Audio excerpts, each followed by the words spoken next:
Hi, Esther. It's great to have you here. Great to be here. Thanks, Karen. So we're here today with Esther O'Reilly. And Esther, you are a writer and a math PhD student. Is that correct? That's correct. And so we got connected somehow through a shared interest in Jordan Peterson. And the method of getting connected was via Paul VanderKlay's YouTube channel. Yes, Paul is creating a little sort of community. I've met a lot of very cool people through him. Well, I do have some things that I wanted to visit with you about, but you are the one that tapped me. So I'm wondering if you had something that you wanted to talk about first before we get over to any questions that I might have. Oh, I'm fine with, wherever you want to take the conversation. I think we have a lot of the same interests. And so I think if we go with the flow, cool things will happen. Okay, that sounds good. Well, I'm very curious about the math PhD thing because since I started down this road a couple of years ago and my brain kind of caught fire, I've gotten way more interested in math than I was for the last 40 years. and I keep running into these really interesting things in the math world, and some of them make these very deep connections, and I wonder if it's just all my imagination or if it really is like that, where math seems to go all the way down to the substructure of the universe.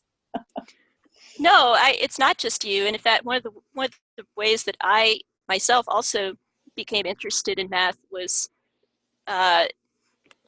seeing some of those same patterns and connections with other arts and with language and poetry and also with nature and that sort of thing. Because I began as a humanities person, and so I kind of had to be sold on math in college because, initially I was like, philosophy, literature, history, those kinds of things I felt very comfortable with, but math was more of a foreign country. So I had a wonderful old professor who showed me like you were saying, that mathematics is everywhere. And so that attracted me. And I've also really appreciated symmetry. And so I was watching one of your talks with Alex the other day. You were talking about the structure of a chiasm, which I love too. And so, I also write poetry sometimes, and I'm always experimenting with symmetry and with parallel structure and that sort of thing. So that's, it's a great kind of a scavenger hunt. Well, the specific question I wanted to ask you, and I don't think I'm throwing this at you unknown, because I'm sure you're familiar with the Mandelbrot set. Oh, it rings a bell, but I need to Google it to refresh my memory. The Mandelbrot set is this very interesting, very intriguing object that turns up when you plug in a certain function, a certain value. I forget what it is exactly. C2 plus C or something equals 0. And the purpose of it is to determine the limits of the stability of that that function. I guess they call it a function. And what happens is it maps out an area where it's stable, and then outside the area where it's stable. So they originally, when they did it, they mapped out the stable area with black and the unstable area with white. I see it on Wikipedia here. Yeah, so it ends up with this beautiful boundary around the outside. Wow. But it turns out that this object, and they found ways of actually coloring it in by extending the limits of stability further out and giving each limit a new color.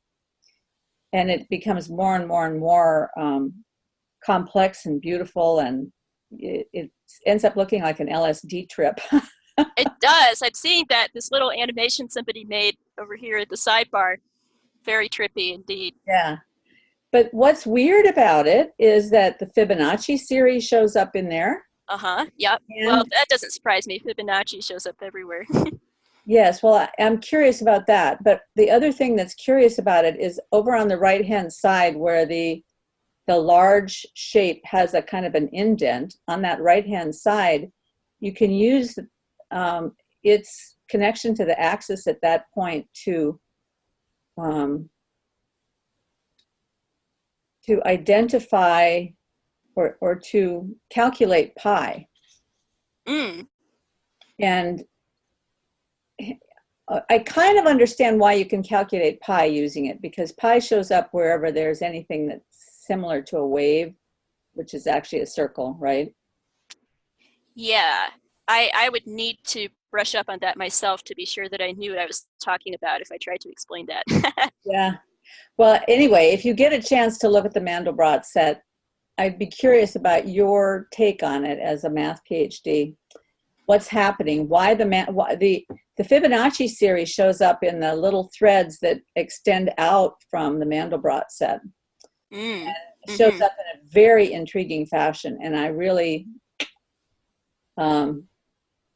is the reason Fibonacci shows up everywhere just because it's the most efficient use of space, or what do So, you think's like going on there? with plant growth, for example, um, that's what I've heard, that it's the most efficient way. Something about the angle at which the leaves um, spread themselves out from a stem.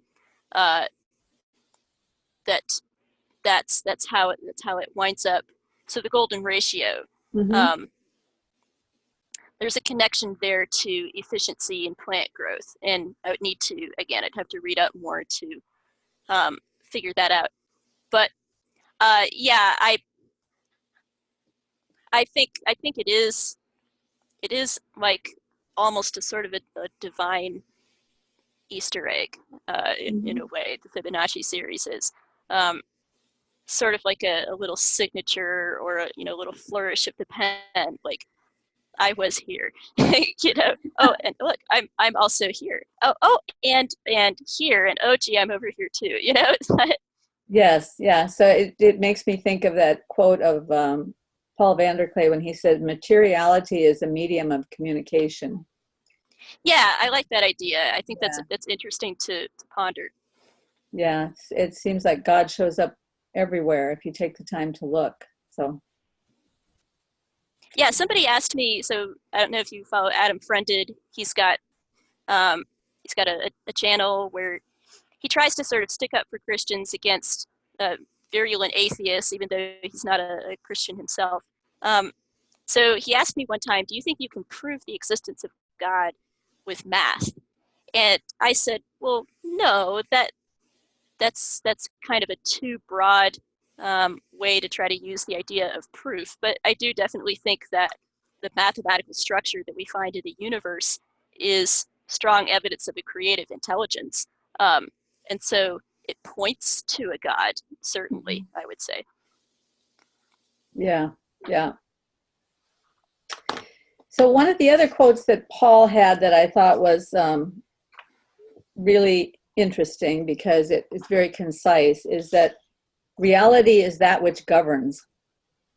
Mm-hmm. Now, I know that you're interested in, I think you must be interested in not only Jordan Peterson, but you're also interested in issues of good governance because I've run into your essays on the Federalist and other places like that. So Yeah. I wonder how you feel about that quote from Paul, that reality is that which governs. I think it could be interpreted in a number of different ways. Um, so, um, I mean, in the abstract, it seems like an intriguing thought, but I would have to have a little more of a context or an example uh, to, to evaluate it or to say more about it. Well, I've been pondering it for a long time, so a lot of things come to mind for me. But one of the things is that reality shows up in the consequences of our actions. Yes, right. Reality shows up. Reality exposes our true value system. because we may say we believe something, but then we behave in an entirely different way. So, Well, yes, and so this could get into the eternal back and forth between Jordan Peterson and Sam Harris on the definition of exactly. truth. You Yeah. know, where I understand why Sam is frustrated with Peterson, but I also understand what Peterson is trying to say. I just think that because Peterson is not a very analytical thinker, he's more of an intuitive personality. Um, he doesn't always frame things in a very precise way, and so that bothers Sam because Sam's personality is far more ordered and regular and precise. And he'll parse out the meanings of his vocabulary words very, very clearly, whereas Peterson is more just sort of throwing paint on a canvas and seeing what happens. Well, it's interesting you would say that, because I see Peterson as being incredibly precise in the way he uses language, and I don't think Can be, yeah, yes. but it's a little bit of a duality in Peterson's personality. I think that sometimes he's very precise, and sometimes it seems is very unclear and vague. Well, I think what happens is that he speaks with a presumption that people understand where he's coming from. Yes, And where he's coming from is almost impossible to fully understand if you haven't watched all of his lectures and read both of his books. yeah, and So, I myself have to confess, I think you have me beat because you read all the way through Maps of Meaning, right? twice. I'm on my way through at least That chapter 4 for the third time. Yeah. I am impressed. I only read some of it one time, and then I put it aside. I mean, I've watched a lot of the lecture series, Mhm. and it's always fun for me to kind of sample because he's given the same lecture series in different years, and so I like to kind of go back and forth and see, what's a little bit different, what's unique to a certain year, even though it's the same course. Um, so I think I understand pretty well what his framework is, just piecing things together, but I have not been able to wade all the way through maps, so kudos to you. Well, it was a strange experience because I couldn't understand him at all. Yep. And as I was reading it, and I think I talked to Paul about this, my understanding of art and the whole concept of how art and fear interact, and the concept of how boundaries function to generate creativity, and many other concepts in art that I've really internalized at a very deep level. I started to Right. see some of that in his book, and all of a sudden I was able to understand what he was saying. It was almost as though I had learned a foreign language. And Right. I was watching some of your conversations where you were discussing how art, that action of, I get the hemisphere switched, I think the right hemisphere, that it's a way of producing meaning in the face of anomaly. Um, so that the order chaos axis is the center of Peterson's kind of thesis. Mhm. So you know Maps of Meaning is, it's all about exploring exactly how we humans cope with the chaotic or the unexpected. So what you, if I recall correctly, you were saying you discovered in your art that painting became that thing for you. Yes, well, I think any creative expression that we get involved in is a way of allowing us to communicate those things that are inside us at a level that's too deep for words. And Yes. so, people say when you come into a relationship with another person, it's sort of bark to bark. It takes a long time to get underneath the bark and actually get to know the person at the core, where it's living and where there's vulnerability and where there's change possible and all of those things. But in the general social context, it's just bark to bark. So Mm-hmm. when we attempt to creatively express those things that make us who we are, all of the experiences that we've had in life and people that we've talked to and songs we've fallen in love with and all of those things make us see the world through a different filter than other people. And so we have something unique to contribute into the world. But many times those things, well, first of all, it's very difficult to articulate those things. And secondly, even when we do articulate them, other people can't understand what we're actually saying because they have a different filter than we do. Yep. is the whole postmodern conundrum, right? That everyone sees the world in their own unique way. But that's the function of art and music, is that it and other creative endeavors, is that it expresses this underlying personality from one to the other, where we begin to see what's at the heart of another person. And it also helps us to see something in our own hearts. You know, if I look at a beautiful piece of art that someone else has created, even 500 years ago, I capture something of what they were trying to say, but I also learn something for myself, right? Right. And so, that's why at the end of my second talk with Paul VanderKlay, which I think you heard, right? I think so, yeah. So, Not sure he puts out so much content. he does. Yeah. So a lot of, I came into, and, I think he and I kind of had different agendas, so it was a bit awkward, but my hope for that second talk was I came in to sort of talk about art and different kinds of art and pieces of art and literature that's touched me, because that was one of the first clips of Peterson that I saw that I really loved, was a section from a biblical lecture called "Why You Need Art in Your Life." Yes, I remember that. Yeah. I've watched that. It's like a 12-minute clip, but I've watched it, maybe a score of times, because it's so true. And he talks about how the act of either making art or engaging with art is a way of stumbling towards the kingdom of God, which I thought was an incredibly powerful image. And it really struck me how he could see that, even as, in some sense, a secular man, and yet he's sort of fumbling for the transcendent, which we all are. We all have to in our own way. So then, to your point about being a creative, a lot of people don't know this about me, who don't know me well, but I am a very creative type. Well, that's obvious through your writing. Yeah, I would, I would hope so. And then, but sometimes I get tagged as, cerebral, or, a cold rationalist or something like that. Well, that's only because they haven't read what you wrote. Exactly. Thank you. I appreciate that. So then at the end of my talk with Paul, he said, do you have anything new that you want to plug or whatnot? And so I have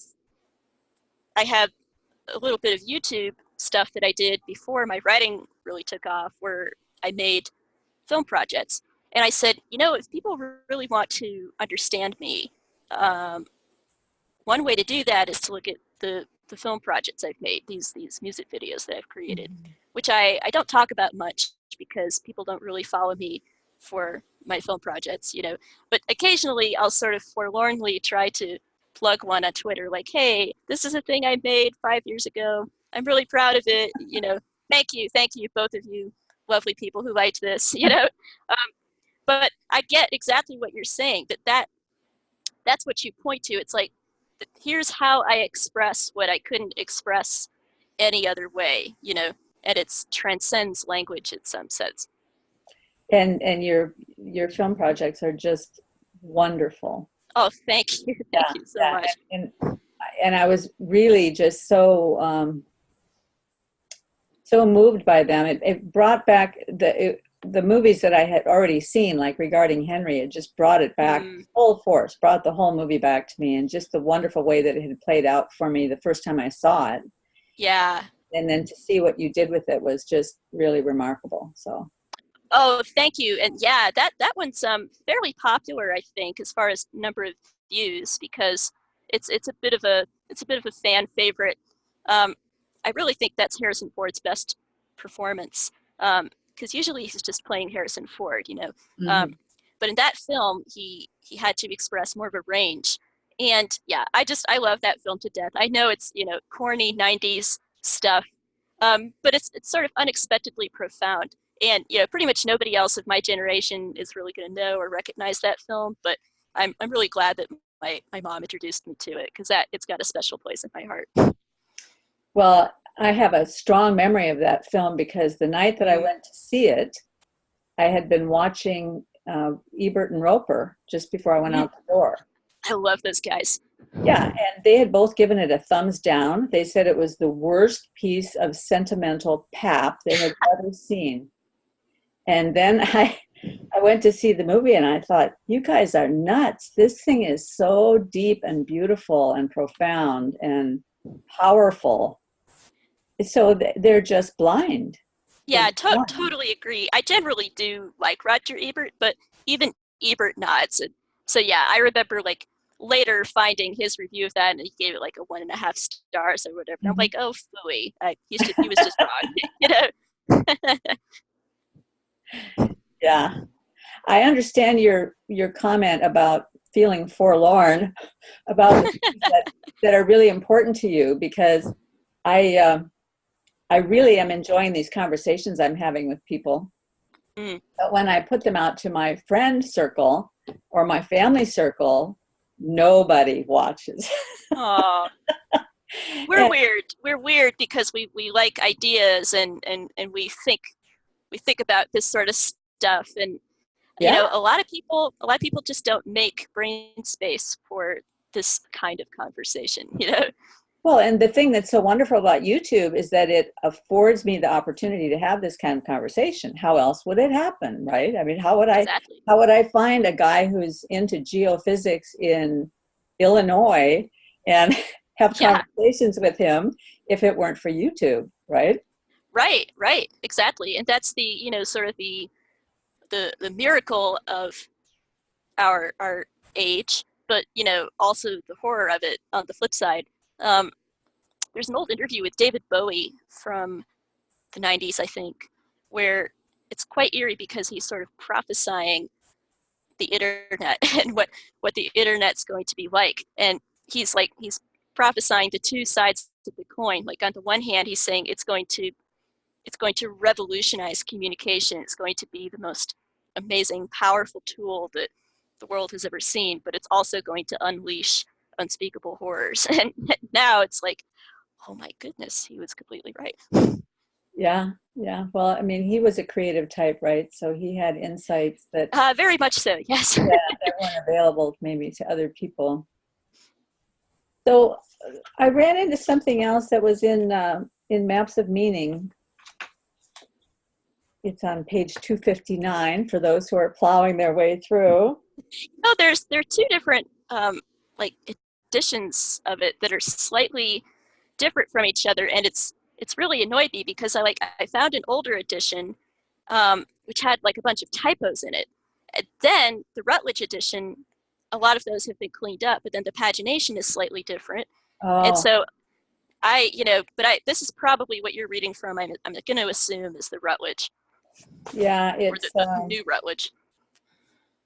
yes, it's a Rutledge version. So anyway, on page 259, he's talking about Homo sapiens' unique heroic thesis.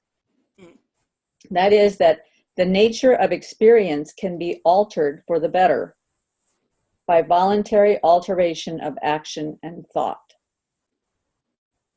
Right. Well, that's his, you know, his gospel in a sense, as Paul, I think, aptly puts it. That it's you make the conscious choice to turn one way or the other.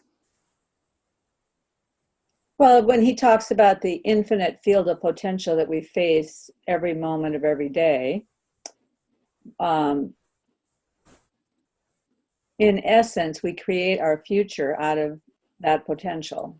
Because that potential is nothing, and then we move into it, we do something, and then that choice brings our future into focus around that choice, and then we keep moving forward, right? That's the Right. basic idea.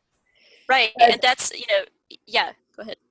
I was just going to say that when I read, so he wrote this, the nature of experience can be altered for the better by voluntary alteration of action and thought. And he says that's a very, very, very old idea that goes back thousands of years, and that has been, crystallized into that idea now that undergirds Western civilization and our heroic thesis and all of that kind of thing.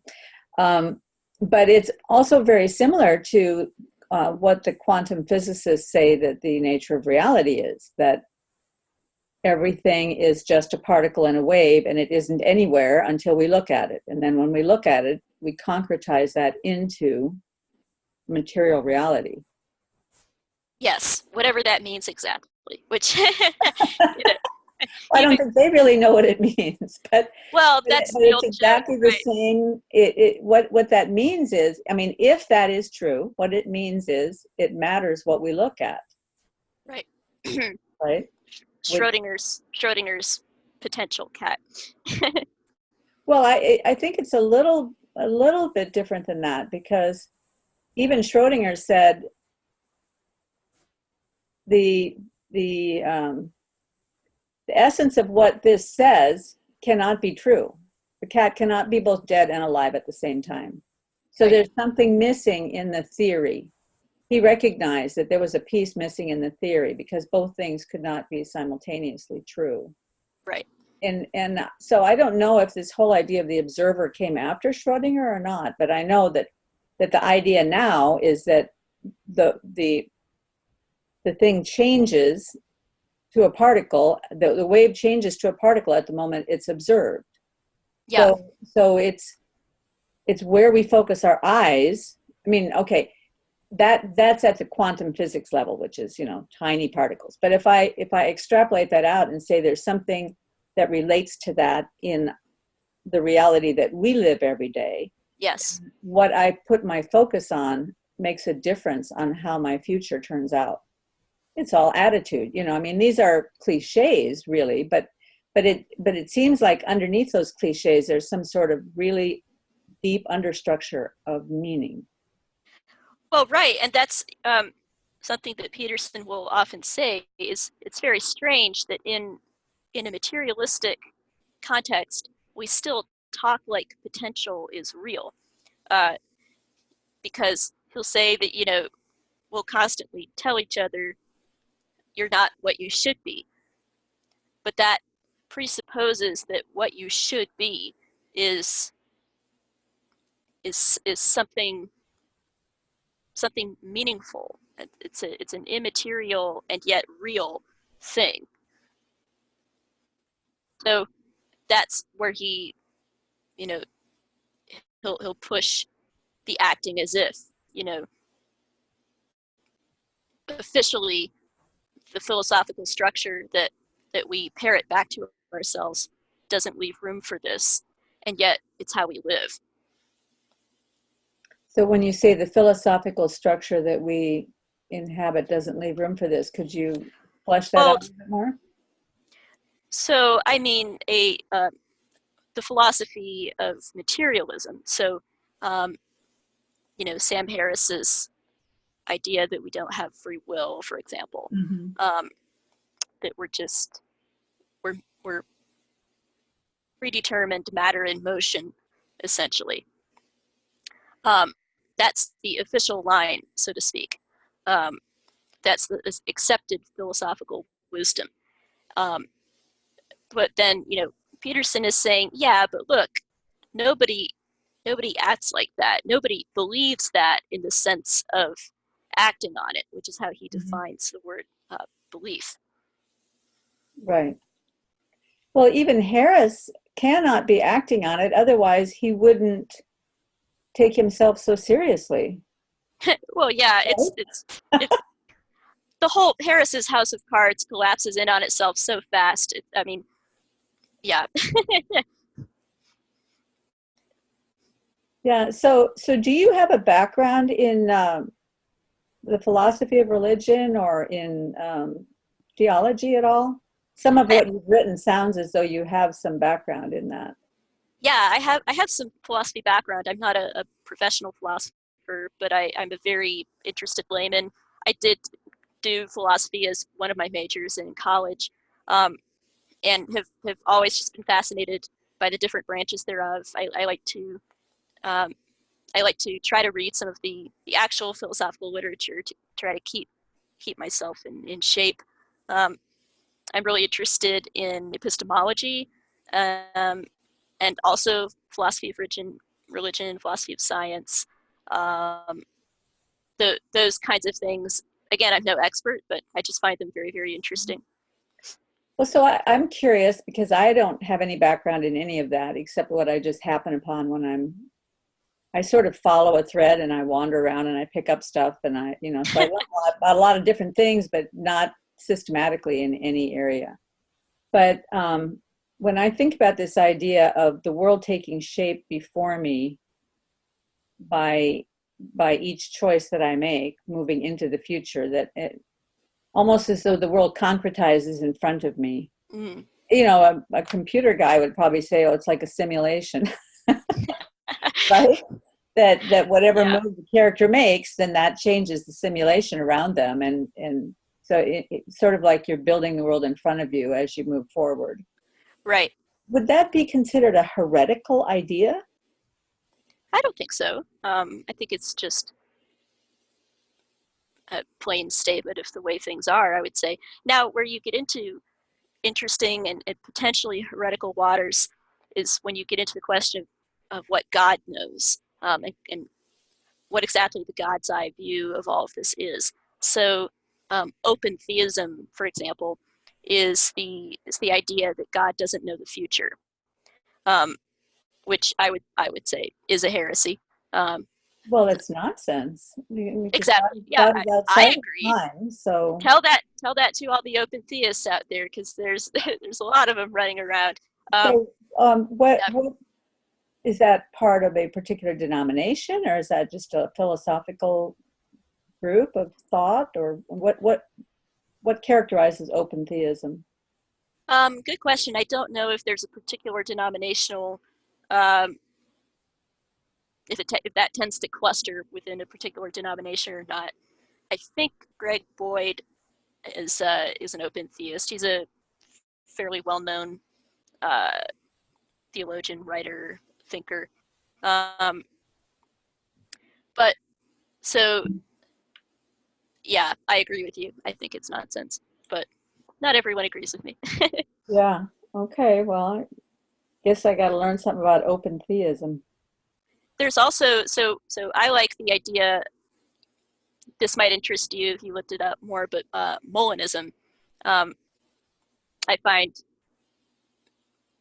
compelling, which is the idea that God sees all of the possible things that you could have done, um, but He's not controlling which path you actually um, pick. So that it's not open theism because it's explicitly affirming God's perfect and complete um, knowledge, but it's not denying that there are other things that you could have done. At the same time, it affirms your free will to choose which possibility to actualize. Well, this fits very well with what Alex and I were talking about in our most recent conversation, and we were exploring entropy. Mm. Yeah, I listened So to a little bit, but not the whole thing. yeah, well, when you're exploring something that deep and complex, there are some pauses. It's Yes. very irritating to listen to because sometimes the pauses are a little bit lengthy. We're going to see if there's some sort of an app that can eliminate the pauses or eliminate the excessive length pauses in a video. So I'm going to look into that. Well, I But mean, any film editor, you could just snip out segments of sure, but the snipping process is quite tedious. It can be, yes. There's 50 or 60 pauses in a row, you know. But anyway, this idea of entropy is that a new way of explaining entropy that I just happened onto is that the idea that entropy actually is describing the spread outness of something. Rather than describing disorder, increasing disorder, it's describing the increasing spread outness. Yes, right. And there's a particle physicist named Dr. Sharon Glotzer, who has done a lot of work with synthetic particles of various shapes to see what happens to them when you remove all the space around them. So when you restrict their spread outness and take away all the space, and they have no space around them and they have no forces acting on them, they will spontaneously organize into a crystalline structure. And she said in her video, she said, and this was on the basis of entropy alone. But it's not really entropy alone because she took away all the space. So she was an actor in it, right? It's not just entropy that created this crystalline structure. But the thing that was interesting to me that Alex brought up is that, well, yes, a crystalline structure is actually when there is the least amount of information because it's frozen. It's the crystalline structure is already perfect in its structure, so there's no potential there. It's like once a crystal is made, that's it. It's at its maximum potential. Well, I mean, but this gets into information entropy. When information entropy is low, that means there's no information. So this very constrained group of particles would be at low entropy, low information, but it is a crystalline structure. But what that made me think about is that the way God constructed the universe, he did put some constraints around us, but the minimum number of constraints so that we would have the maximum opportunity for development and creativity and developing individuality and all of those things. And that in order to do that within a universe in which things aren't until you look at them, means that he has to be so big that he could that he can manage that, and that I mean, just on a very small level, if you've ever played a silly computer game, like my daughter has this game Mario Kart, where you're following this little you're a little character in this little car and you're driving along this road, and the choices that you make, the world creates up in front of you, and so different things will come into view because you're going down a particular road that you chose just at that moment. So whoever created the game had to be thinking ahead, what choices might these people make? They might make this choice or that choice, and therefore we have to create a world that takes advantage of, or that opens up for them if they make a particular choice.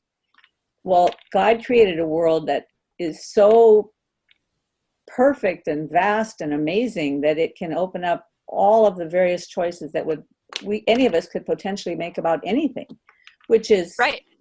Just he knows. That's the thing. He knows what each one of those choices could be. So, like, he sees all of the potential, all of the potential futures before they collapse into the actual future. And so that thing is called Molinism. Yeah. How do you spell that? Molinism. Okay. Cool. Yeah, it is very cool. And of course, this also gets into geeky questions about whether God is in time or outside of time, which gets into the A theory versus the B theory of time, and very cool, fun stuff there. I like the idea that Boethius had.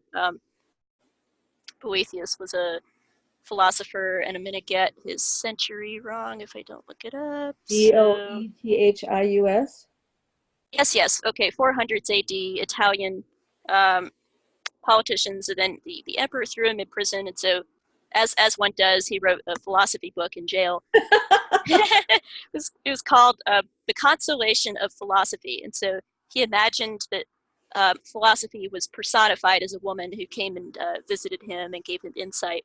So he puts forward what I think is a very satisfying picture of God's relation to the created world in there, which is God as being on a mountain, looking down and seeing each life laid out, sort of like, well, Boethius wouldn't use this analogy, of course, but like a film reel, where it's almost as if from God's perspective, the life has already been lived. And so he can see each moment of it, but God himself is outside of the confines of time. Mhm. So, and I think God has to be. I'm not really satisfied with models that place God in time, but that's, it's a very geeky back and forth. Well, I guess you can make models however you want to from whatever set of ideas that you want. But I mean, I'm very simple. I just look at the Bible, and the Bible says that space and time came into existence when God spoke the world into being. So, Oh, sure. At the yeah, same time, I think that the Bible leaves a lot of room for play, though. In some ways, you it know, certainly does. That's yeah. another thing I've been thinking about a lot lately is this idea of um, how each word gains in meaning over time as we mature as individuals, but also God's word also grows in meaning over the course of history. But it's not that it grows in meaning, but our capacity to understand the depth of meaning that is already built into God's word, our capacity grows over time in one sense because of the increase of our knowledge and that we have more and more understanding of how the universe is constructed. But in another way, our understanding decreases over time because of our loss of trust in certain historical truths. And I mean, many things happen that corrupt our understanding of God's word, but there are other things that enhance our understanding of it. And in a way that there's aspects of the word that open up to me now that I've become interested in quantum physics and mathematics and things like that, that I never would have seen before I was interested in those things. When I go back and I read the Hebrew or the Greek of some of those passages in Genesis, all of a sudden I see, much more clearly that God and his fundamental, words fail me, but anyway. Well, I was thinking. So I'm sure you've read the Chronicles of Narnia. Yes. Um, well, it's what you're saying makes me think of the passage in Prince Caspian where Lucy sees Aslan again for the first time since The Lion, the Witch, and the Wardrobe, and she goes, "Oh, Aslan, you're bigger." And he goes, Oh, "No," and he says, "No, no, my child, you are bigger." yeah. Well, and I was also thinking about the difference between knowledge and wisdom. So over time, That's something Peterson talks about a lot. Yeah. our historical understanding can grow, and our just vocabulary can grow. All kinds of things can grow as we mature, and as we mature as a people. I don't think that's actually happening, but I Oh, think, but clearly we're so much more sophisticated than those ancient people with stuck in Bronze Age superstition, yeah, who were writing philosophy books when they were imprisoned in 400 AD. Kindly Yeah. do not attempt to cloud the issue with facts. Yeah. But the at the same time, our wisdom can decline. But what opens up our capacity for more wisdom, I think, is suffering. So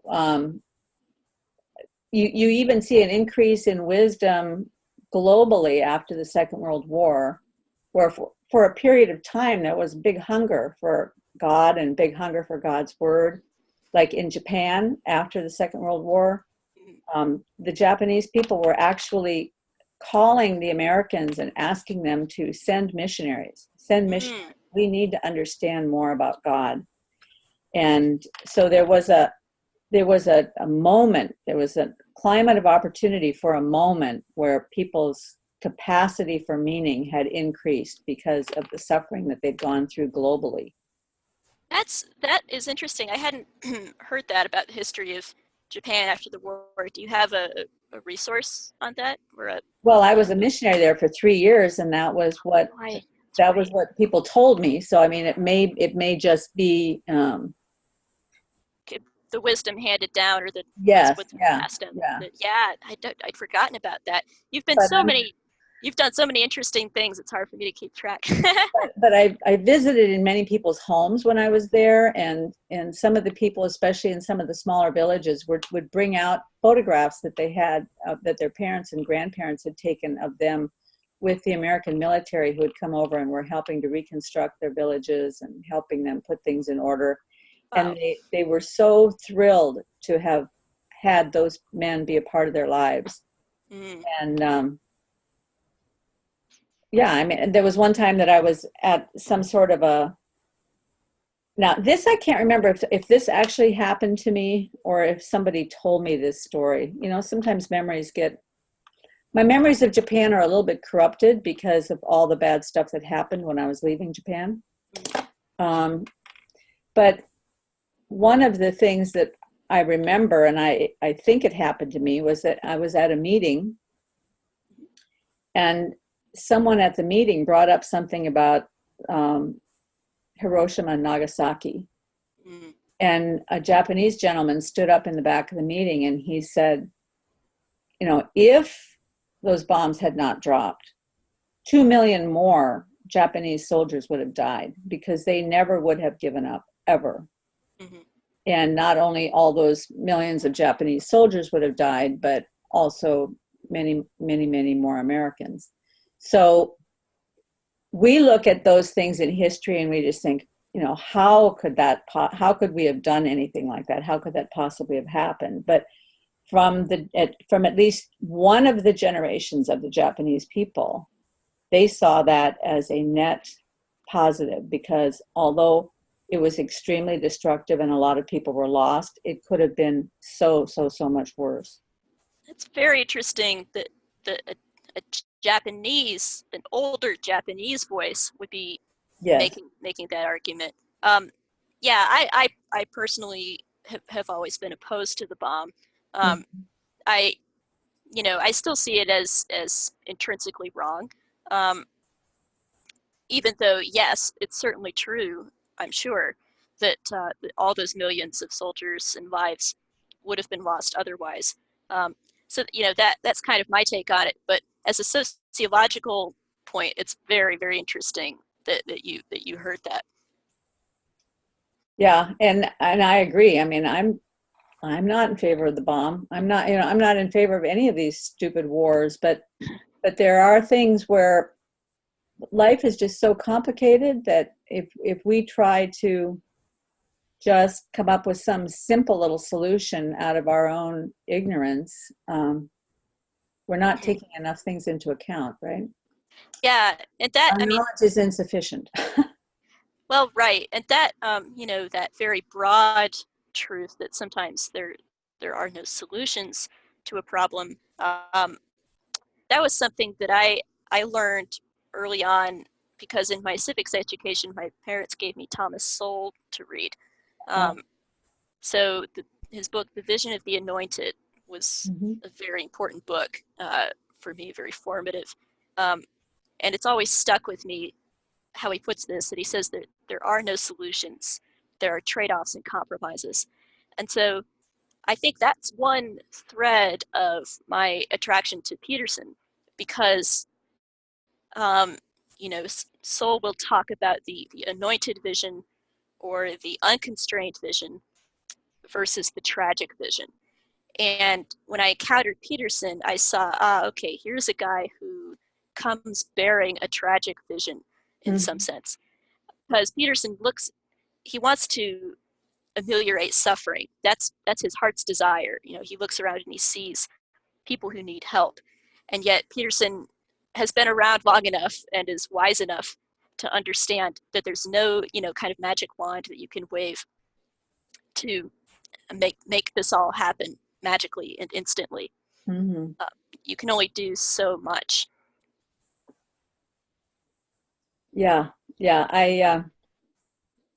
I've always loved Thomas Sowell. Yeah, there I you got, go. yeah, I got Thing in interested in common. him way back in, I don't know, the late 70s, I think. And I first got interested in him because of a monograph that he had written about the minimum wage law. And That's kind of dry and interesting. yes, well, I was really interested in the economic turmoil that we were in the United States in the late 1970s Mm. and going into 1980, just before Reagan was elected.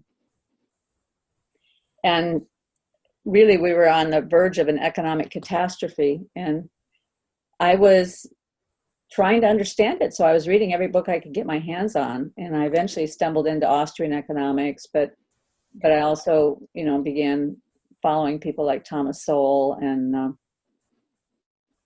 both he and Walt Williams have the same view of minimum wage law, and that is Right. minimum wage law is extremely destructive to minorities and to people who are low-skilled workers. And Yeah. and it was always interesting to me. Here's somebody who has some truth to give, and it's based on data, Mm-hmm. and yet they get absolutely no traction in the press. This has been known for what, I don't know, 40 years now, right? And the media will not cover these guys and will not present their ideas and will not use the opportunity to educate the American populace. So way back then, I started seeing there's some problem here with the way that our media are communicating with the average person. So you have to go looking for your own information. And that's when I really started to do lots more research about things, trying to understand how the world was really put together, because I knew I couldn't really trust the newspapers and the magazines and those things to do my work for me. Yeah, I've been thinking about the well, the minimum wage question and the general. Well, now we're in our own economic slump here in the 20 teens. There's a book I'm working on a review of uh, by a journalist named Chris Arnott, Mm-hmm. and yeah, you might have heard of him. Dignity? Yeah, Dignity. Mm-hmm. Um, I really I would highly recommend the book. I really loved it. At the same time, it's interesting because Arnatti is still very much a classic leftist in the way that he thinks about poverty and, um, and people's economic situation. And so, like I heard him in one interview, he just sort of burst out with this, just give people more money, man, you know. And I'm thinking, I don't think that's gonna help the way you think it's gonna help, Chris. Like I don't see that as a fix, And he himself, he's smart enough to admit that he doesn't have a clear plan in mind. So he'll then do like a little self-evaluation, say, I don't know. I mean, yeah, okay, I know that's kind of wishy-washy, or I don't really have this figured out, which I appreciate. But um, because he's a leftist, he's still sort of instinctively reaching for this idea that if we just gave more material aid to the Mm-hmm. working class, then that would at least go a long way towards fixing their problems. But okay, how exactly is that going to play out? Is it going to play out in the form of a minimum wage, and what other unforeseen consequences might that have? And this is where I think Sowell is right on. That the economic ecosystem, so to speak, is this extraordinarily delicately balanced thing. Um, and so if you just like shoot a sudden influx of money in, all of a sudden, um, that can web out in all kinds of ways that in the end may actually not benefit the people you're trying to help. So good intentions don't necessarily equal good policy, Well, and I think one of the bigger issues underneath all that is the loss of freedom. Mm, Because what a minimum wage law actually says to the individual is you do not have the right or the power to make a contract for your own labor at a price that you are satisfied with and that your employer would be satisfied with. You don't have that right. hmm You can only work if you can find someone who's willing to pay you more than your time is worth.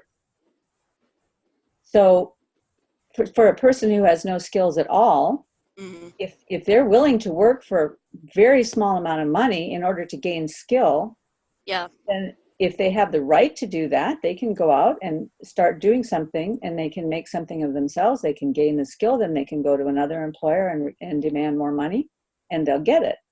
hmm But if someone has no skills and they cannot contract their own labor for the price that they are willing to accept, then they have no Yeah. choice whatsoever. Because the Right. employer is not going to pay more than the value that they're getting. If they are Yeah. forced into doing that, then they'll hire fewer people. And they'll hire better people who have more skills so that they can get more value for the money, because that's just the way the world works. Yeah. That's a very astute point. You know, they can't get on the train, so to speak, to begin Yeah, with. yeah, Um, exactly. yeah. That's something. So I don't know if you follow Glenn Lowry and John McWhorter, um, but I only peripherally, because I follow Ann Althouse, who is um, um, a law professor. Well, she's retired now, but she was a law professor at University of Wisconsin-Madison. And so she has a blog, and she is occasionally on their Blogging Heads show. oh, okay. I And she's yeah. a fascinating gal. So, The two of them have had some very interesting conversations on their YouTube channel together. I think you like it because they delve into all kinds of issues, including, mhm. economic questions. Because McWhorter comes at it from, sort of a smart leftist perspective. He's a very outside the box thinker, and so I still really enjoy listening to him. But at heart, he's still kind of a lefty. And then Glenn Lowry is the voice of conservative reason, on the other side. So I remember one time they had a conversation about exactly this question, um, and Lowry was just kind of a little bit harshly but realistically saying, "Look, I'm not gonna hire a guy if he can't do the work, if he can't do the job." Um, and McWhorter's like, "Oh, but surely there has to be a way to get unskilled people into the system, or surely there has to be some kind of a safety net or a way to ensure that they're able to get into the system." But then the astute point that you're making is that actually something like a minimum wage law might make that harder, might make that more difficult. Um, It makes and it it's also impossible. right, and it's also going to limit the number of workers that a given employer is going to feel like he can hire because he's like, I have to pay each of them at least this much, so oh, sorry, I can't hire any more than this many. You're out of luck. Well, yeah, I mean, actually, if you look at the data going back to the beginning of the minimum wage law, I think it goes back to the 30s, maybe something like that. Um, and Thomas Sowell has the chart that shows that before the minimum wage law was instituted, that Black unemployment was actually lower than white unemployment, Mm-hmm. especially in the category of young males.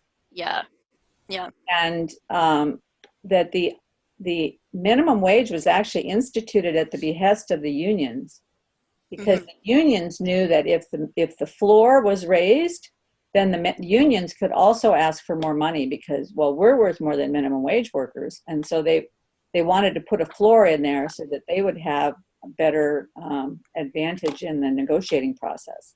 Interesting. So ever since the minimum wage law was instituted, the division between the minority workers and the white workers has increased, and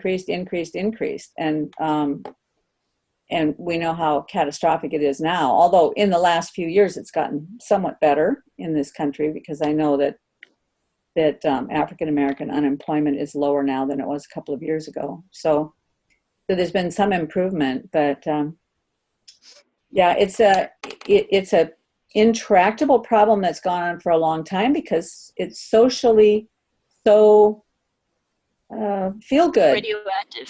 Yeah. Well, it's radioactive to talk about making any changes to it because everybody feels good to support it. And the people who understand the problems with it are afraid to speak out against it because it's radioactive. So it's like so many of our problems today that we can't really resolve them because we can't really go back to the source of the problem. The healthcare system is another example, I think, that we're not looking at when the problem started. The problem started way back in the 60s, 70s. It didn't start yesterday, but we're patching all the stuff that's going on now instead of going back and unwinding and figuring out where we went wrong. Yeah, this is very true. And you know, I have to say Republicans and Democrats alike have contributed to that particular mess. Absolutely. Yeah, it's a mess. Yeah, because nobody wants to talk about the source of the problem. And that's true about everything.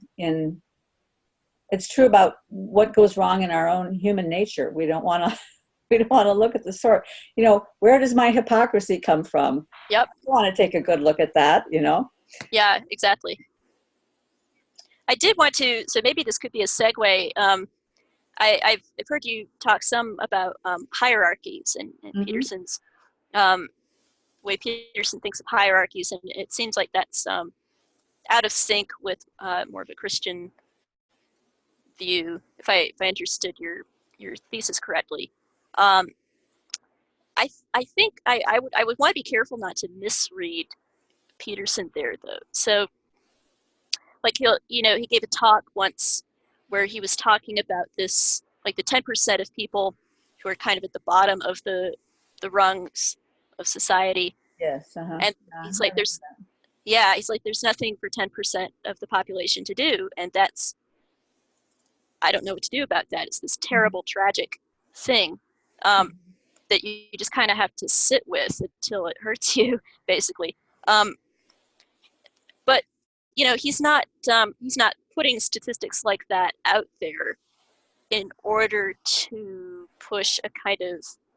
you know, Hobbesian or Nietzschean frame where it's like, and your job is to climb the dominance hierarchy and double take the hindmost or whatever, you know.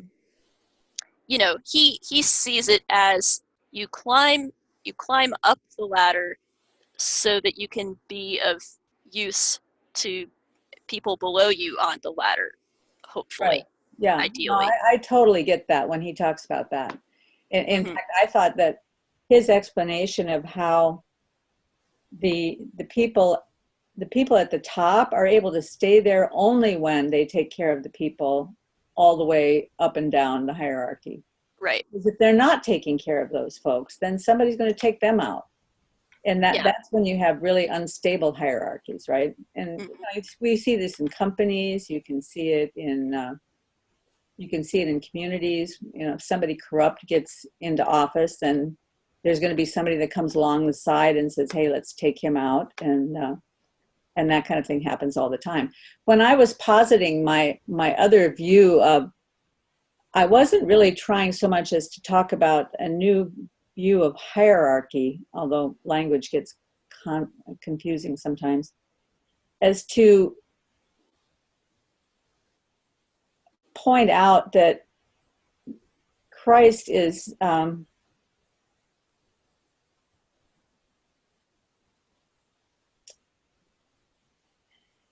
he is the center towards which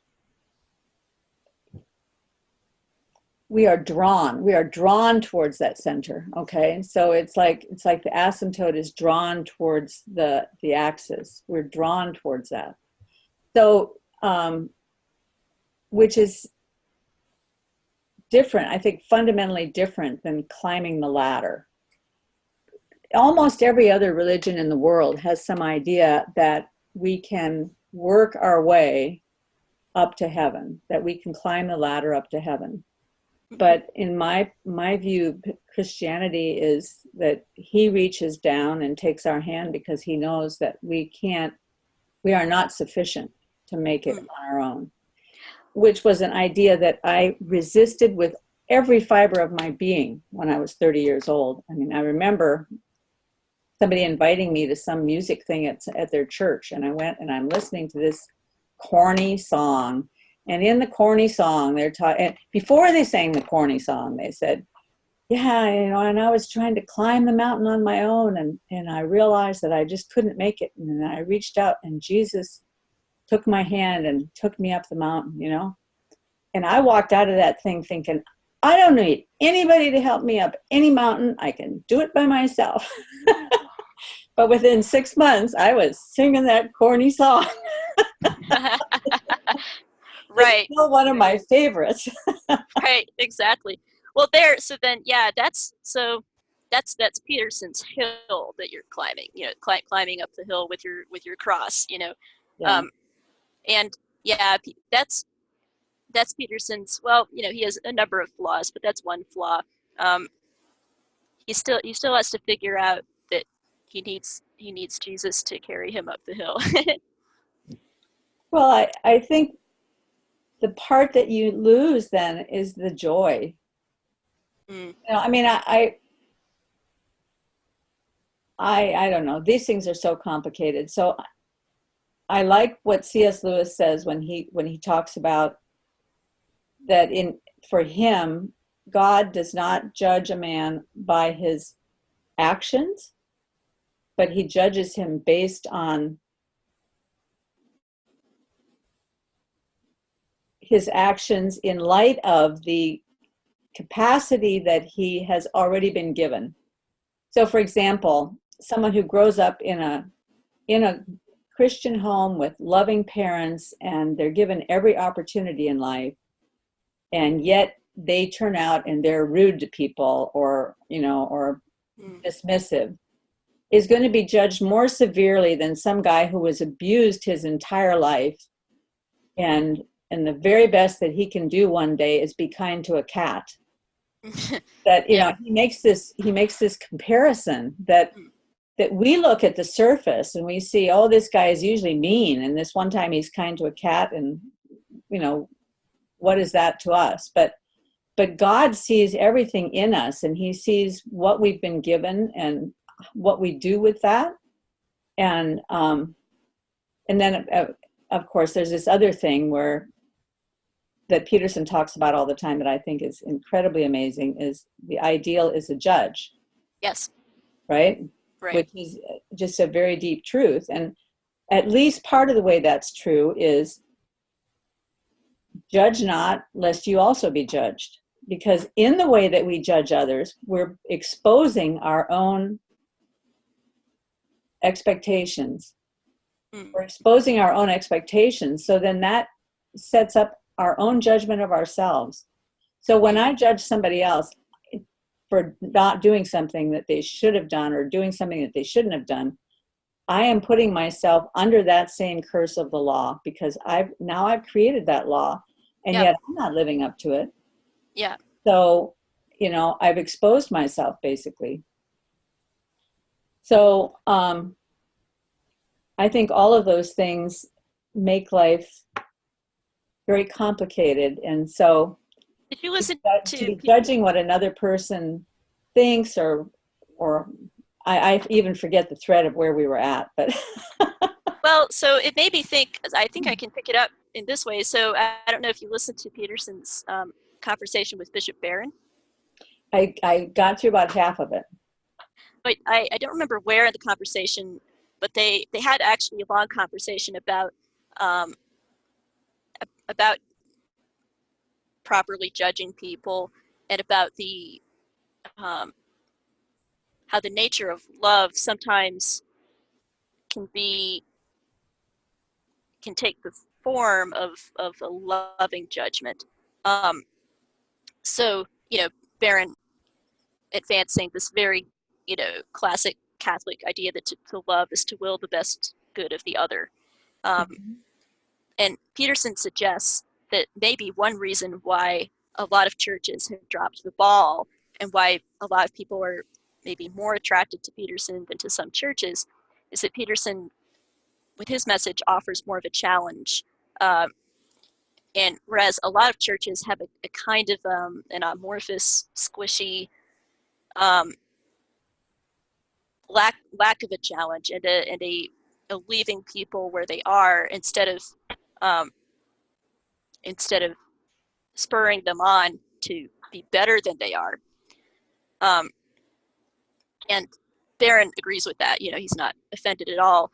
And he says that he thinks a whole generation of priests were trained in the sort of Rogerian approach for Carl Rogers, I think is the name of the psychiatrist, which was, a very, very sympathetic, non-judgmental mode of interaction, where you just listen to the person, and then you encourage and affirm only. It's only words of affirmation, and that's dangerously one-sided.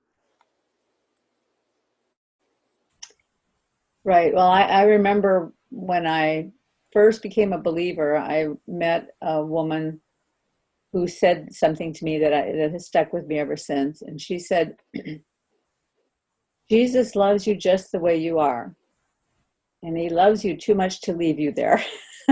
Well, right, exactly. Right? And I think that's exactly right. And Yeah. actually, this goes back to one of the most interesting aspects of the book Dignity that I mentioned earlier by Chris Arnott,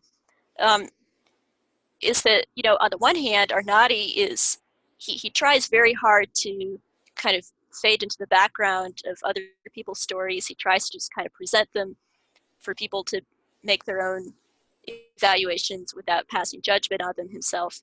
But at the same time, he begins to visit a bunch of little churches, like little, small, poor, back row churches, and he begins listening to stories of people who got clean from addiction. Mm-hmm. And he says, I never heard a success story that happened without the help of a church or a faith community coming around a person and welcoming them with open arms. So, there was no, the churches were open access, so to speak, no credentials needed to get inside. But once you were there, it's like, okay, if you want to be part of this community, here's some standards that you're going to have to abide by, and we will come alongside you and we'll help you to meet them if you're willing to put in the effort on your side to make it work. And he said that was like the only the only proven method. And so he's like, I'm not a religious guy, but this is, I've come back to tell you all that this is what I discovered. Make of it what you will, Yeah. So did he spread out that understanding at all to some of the people that he met who may have contributed to their own difficulties through poor choices that they made in high school or in life? It's very complicated. You'd have to read the book. I think he's internally conflicted. Um, because he, like, on the one hand, he has this impulse. He never wants to judge somebody. Like, even if the person is a junkie, Mm-hmm. he still feels like, well, but what circumstances might have driven him to make those choices. Maybe he felt humiliated. Maybe he felt like he had no other options. And then the crack house seemed like the most welcoming corner of the world to him. And that's how he got sucked in. And so, Yeah. you know, so he's always thinking about kind of, in that leftist fashion, he's always thinking about the structures around the individual, the circumstances around the individual. And Mm-hmm. yet he's got this inconvenient fact that the only way that these people have gotten clean is by meeting people who love them enough to set standards, to set rules. Right. Yeah. And to pick up the heavy load and start moving forward. Well, yeah, exactly. And I think Peterson really is spot on. I think he has a kind of a painfully apt critique of a lot of church culture, both Catholic and Protestant. And so, this is definitely cuts across denominations. No one denomination can be sort of smug about this here.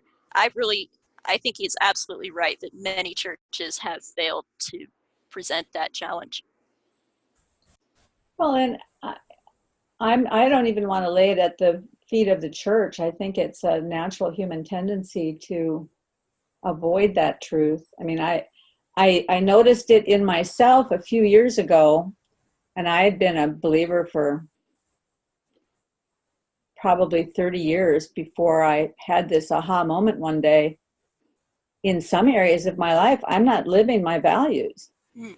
I have certain values that that I have expectations of other people, and I have judgments about how the world is supposed to work and all those things. But there's areas in my life where I'm not living my values. And one of those areas was in the area of eating. I had really gotten out of control in eating and let food become kind of my controlling mechanism in life. And it's where I found my peace and my joy and all of those things. But I would have never said that, Yeah. I didn't recognize it at all for what it was until I got clean. Yeah. Once I got clean of the addiction, then all of a sudden I thought, wow, all these years I've let most of my mind share be on what I'm going to eat next and when I can eat and what I can eat, whether I was dieting or not dieting. Everything was around that focus. Mm-hmm. And I can't blame that on the church. That was my Nope. own choice. That was my own trail that I took. Instead of turning to Christ in my moments of need, I would, turn to my candy bar that was stashed in the closet. And I just think that people are way more complicated than we like to admit. And for Well, any of that's us, we have to come to a place where we can see things more clearly. And so I was kind of on my way out of that hole when I ran into Jordan Peterson. And so a so you lot had of already kind it, of put yourself yeah, together. I was Yeah. already on my way out of the hole. But so much of what he said resonated on many levels for me in many of areas of my belief. And so many of the things that he said resonated with things that God had taught me through the years. And I could point to various places in my Bible. Well, yeah, here and here and here, So especially listening to his biblical lectures was just like drinking in cold water. It was so great to Yeah, so much hear somebody. amazing stuff there. Yeah. People will ask me, they'll be like, "Wait a minute, aren't you kind of an evangelical?" And I'm like, "Well, I mean, depends on what you mean by evangelical, but kind of, sort of, yeah." Well, I don't understand why you would like Peterson, because so much of what he says is sort of in tension with Christianity or with a more evangelical kind of Christian thinking. And I'm like, well, where does it say that I can't be interested in different kinds of thinkers and minds and people that I don't completely agree with? I just think he's a fascinating guy. And the biblical lectures, like you were saying, even though they're wildly unorthodox in certain respects, I just found them, as I started listening, to be a fount of just wisdom about human nature. Um, because over and over again, he just hits the spot, um, of what we are like, how we behave, how we are. Um, whether he was talking about, uh, well, like he's there's one clip I went back to a lot where he talks about the fear of God, um, and where he talks about twisting the fabric of reality with the choice that you make for ill, and he says you can't twist the fabric of reality without having it snap back at you. Um, and Reality rules. reality rules. Yeah, exactly. That's an amazingly powerful image. Um, or when he talks about how human beings sort of atrophy without having a challenge, and he goes, I mean, you could lie around and just have pablum infused into you for the rest of your life, but um, you're actually, I mean, yeah, life isn't about being happy. Life is about contending with something. Um, and some of that was wisdom that I think I really needed to hear for myself at my point in life, because I'm a very cautious person. I'm a very risk averse person, um, um, and I've always been a very good chess player. So I like to have all the options laid out and all the different contingencies so that I know exactly what the best path is going forward. So uncertainty is something I dislike very much. I really dislike living in uncertainty. I dislike, sort of venturing out or, taking a risk or making a radical life change. And so listening to him talk about how you need to do that. And he'll say, if you don't contend with it, if you don't confront it head on, it's going to come and find you. And so you might as well confront it. It was really helpful. It was sort of like I see myself as kind of like on the edge of life, kind of looking out at my life, looking down at my life.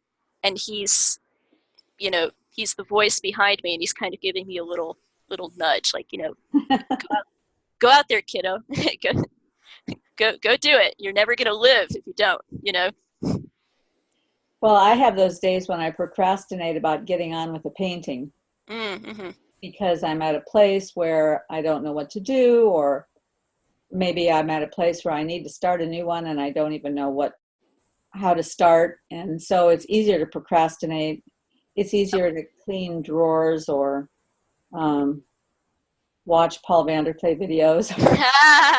Paul, here's this. And well, you could clean drawers.